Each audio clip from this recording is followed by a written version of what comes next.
Welcome to Real Life Visions. My name is Crystal, and I help people to intentionally create their life. So I came up with this because years ago in my life, I seemed to be just wandering around with little or no distraction. It took me so many years of learning and understand to even know what intentionally living meant. So today I'm going to share a little bit of background about my experience and how to live intentionally. And then I'm going to talk about 3 steps that you can start today or even tomorrow so that you can live more intentionally and actually create your life instead of just allowing life to just happen. Okay. So a while back, I read this book, and I believe it was from my sister-in-law, and it was all about living life by default. Now, what happens, well, at that point, I had no idea what that really meant. So, in fact, even after reading the book, it didn't really click. I didn't really get it. So, what I figured out is that most people just kind of live life. And wherever life takes them, that's where they go. They need a job, they do that. If they they just go over here and go over there. When we do that, we tend to think that we are not in control. And that's when many of the negative beliefs and patterns that we have in our lives, that's when they come in and really show themselves. So let me give you an example. For instance, I'll never, and then fill in the blank. I'll never do this, or, oh, I'll never do that. Because we get into that mode where in actuality, we do have a choice and we do have a possibility, but we really don't believe that there's a possibility. Okay, another belief would be, for instance, things will never work out for me. Why is that? Because when we're living by default, as in we're living without thinking about where we want to go. Okay, imagine you're going on a trip. Now, some people love to do this. In fact, I love to do this sometimes. You just take off in your car, you go on a trip, you have no idea where you're staying, where you're going to go, where you're going to stop, which is great. It's great to do sometimes. And if you don't really care and you've got all the time in the world, awesome, because you never know what you're going to see on your journey. Now, however, if you are thinking about you want to get to a certain place, if you allow just to kind of go wherever the wind blows, there's a very good chance you're not going to get there. Or maybe you'll have a journey, but it won't be that big a deal. You won't actually get to that place that you've been wanting to get to. So let me tell you a little story about me and my life. And this literally happened within the last couple of months, and it totally surprised me. Okay, now stick with me for a minute, because this is not what you're thinking. Okay, this is about not about my food, not about eating my food, but about how I was thinking about my food and how it changed not only my perspective, but also what happened with my body. It was such a surprise. Oh my gosh.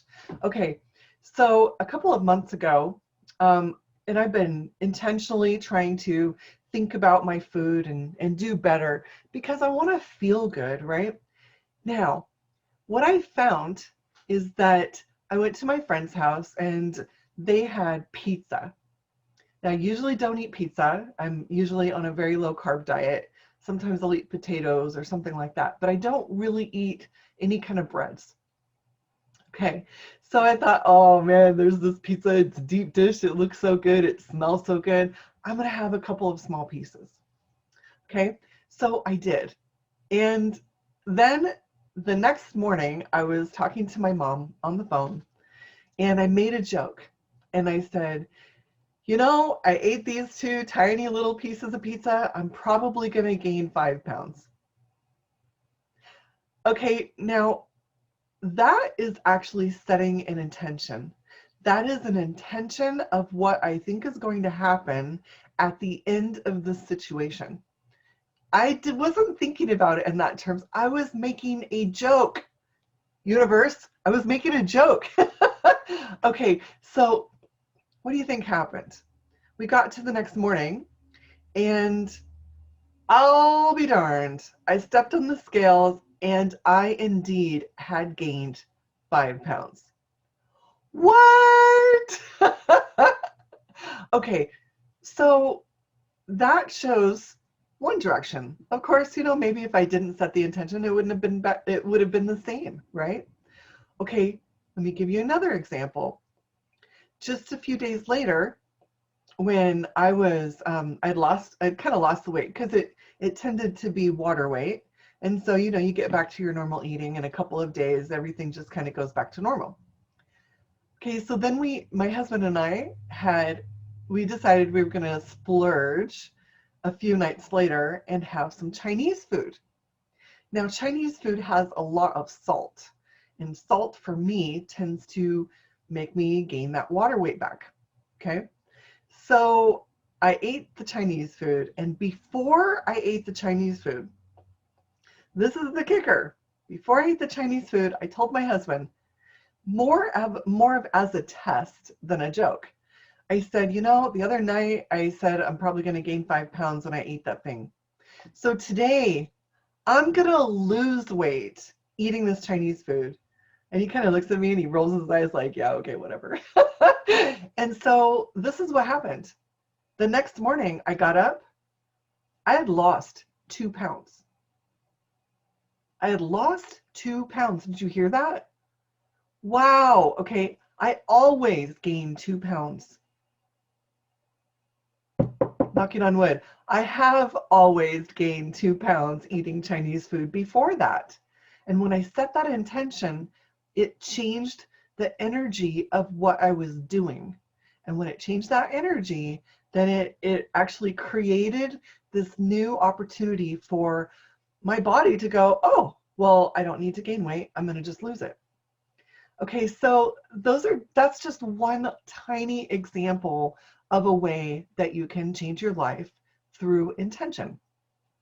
So let's go through 3 quick steps, and I'll go through these more in depth in future videos.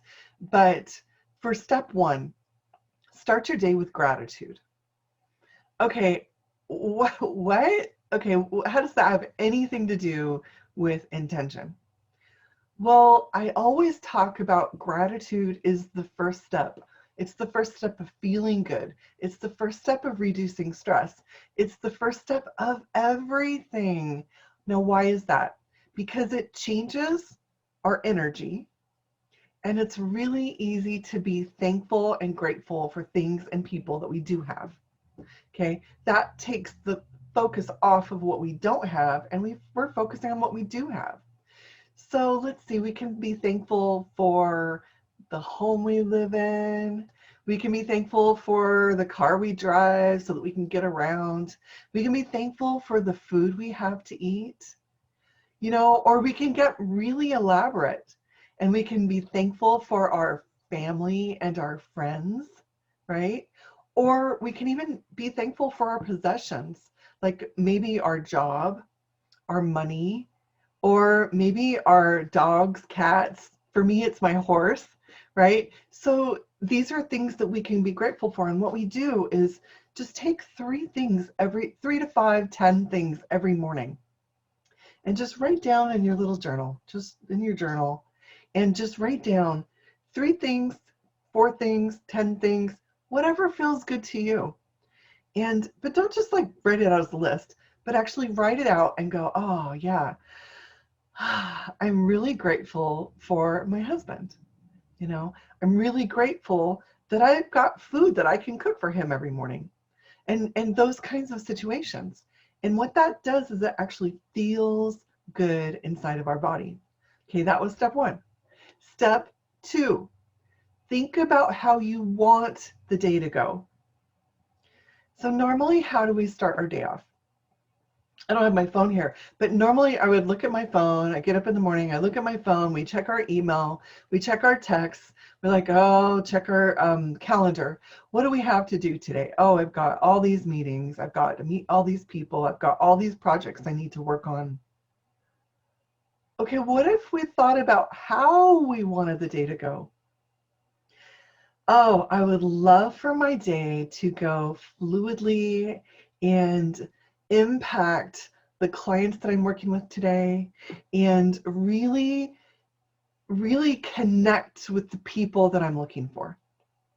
Oh, now that would be a good way to start the day, wouldn't it?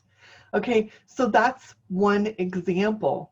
If we think about how we want the day to go, and we don't just let the wind or the emotions just go wherever they want to, then we can actually create that intentional space to create the energy as we start the day and go, oh, okay, I want to, for instance, if you're getting ready to go on a job interview and you think, oh, well, I'm going to just go talk to this person and hopefully it'll all work out. Well, yeah, it's all going to work out one way or the other. But if you feel really good and you start the time with intentionally, you know what, I can see myself in this job. And I'm imagining that talking to this person, we're going to have so much fun. It's going to feel good. The conversation is going to flow nice and easy, right? So that's creating an intention for how we want that situation to go.